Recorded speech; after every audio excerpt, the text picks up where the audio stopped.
Nafurahia gari za Chief Godlove kupokonywa, kuchukuliwa, kubebwa, Godlove kufilisika.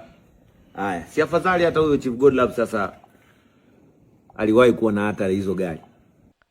Yes, mambo vipi mwanafamilia wa Matengo Media? So kama ndo mara ya kwanza unakutana na hii video yetu, basi naomba muda wako mchache tu fanya subscribe, comment na kushare.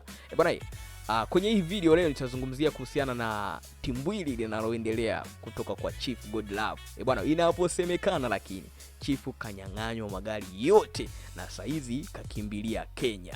Bwana, kitu ambacho kilinipa wasiwasi kwenye huu msakata wa Chief Godlove baada ya kuona clip inayozungumziwa kwamba Godlove mwenyewe anaongea, anasema kwamba so wewe unajisikiaje unamcheka mwanamume mwenzako eti amefilisika. Lakini kitu ambacho hakijui, kuna kauli moja alikuwa ameongea, sasa sielewi kama alipitiwa au ilikuwaje. Akasema kwamba bora yule Chief Godlove kidogo yale magari alikuwepo nayo, ina maana sasa saizi yale magari hana. Sasa mimi cha kufanya, sitaki nikucheleweshe sana, nimekuwekea video ambayo inamuonyesha Chief Godlove akiwa Kenya, amesimama sehemu fulani hivi kwenye Shell kama unavyoona, anazungumzia kuonekana kwamba kwamba yeye hajafilisika. Sasa kitu ambacho kinawapa watu wasiwasi baada ya kuonekana kwamba Chief ana panic na anatukana. Bwana, mambo mengi mazuri utayapata hapa Matengo Media. Kikubwa tu fanya kusubscribe, kucomment na kushare. Ciao.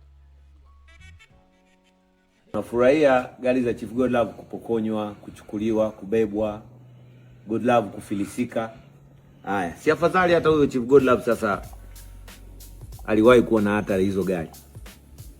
Haya, tufanye ni kweli sasa zimechukuliwa. Wewe faida yako nini unapochekelea?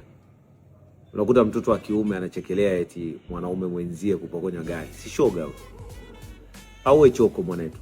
Yaani unachekelea nini? Yaani kinachokufurahisha sana kwenye anguko la mwanaume mwenzio ni kitu gani? Haya, mwanaume mwenzio angalau sasa ashai kumiliki gari la bilioni 200 na milioni 400.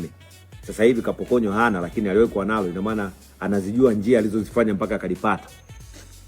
Kwa hiyo kama niliwahi kuwa na pesa na zikaisha, ina maana ni njia nilizofanya mpaka nikapata zile pesa, nina uwezo wa kufanya njia hizo hizo au nikabadilisha zingine. Lakini wewe hujawahi kupata, kwa hiyo wewe ni mpumbavu. Alafu wewe una akili. Kwa sababu uwezo ukawa hauna pesa ukatuambia una akili. Akili unazifanyaga nini? Wewe kama una pesa ni huna akili. Na mtu ambaye hana akili hawezi kuniambia chochote mimi. Yaani wewe utaingia kwenye mtandao, utacheka, utafurahia gari za Godlove kuondoka, lakini huna cha kuniambia. Wewe ni maskini bado. Mimi nina utajiri wa akili hata kama sina gari. Utajiri wa akili umejaa hapa. Kwa hiyo wewe endelea kufurahia kwamba Chief Godlove amesota, sijui hana hela, sijui nini. Lakini mimi nina akili, wewe una. Sasa una cha kuniambia. Afadhali kama hela nimewahi shika ninazo, kama magari nishe kumiliki na bado mengine ninayo. Si nimesema watakuja kuchukua, watume nao waje wachukue hizo gari. Kata video.